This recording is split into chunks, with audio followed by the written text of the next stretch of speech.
Surat railway station redevelopment અને modernisation કામગીરી હાલ યુદ્ધના ધોરણે ચાલી રહી છે.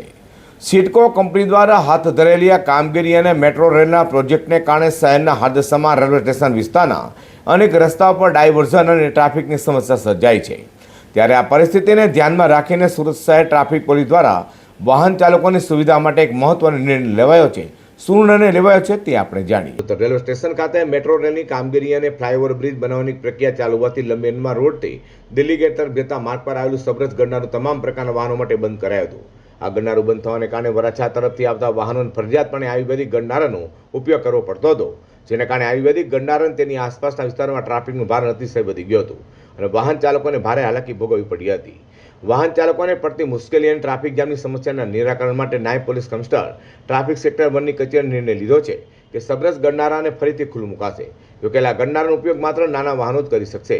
સબરસ ગરનારામાંથી નાના વાહનો જેવા કે 2 વ્હીલર, 3 વ્હીલર રિક્ષા અને 4 વ્હીલર કાર જેવા નાના વાહનો ગરનારામાંથી પસાર થઈ શકશે.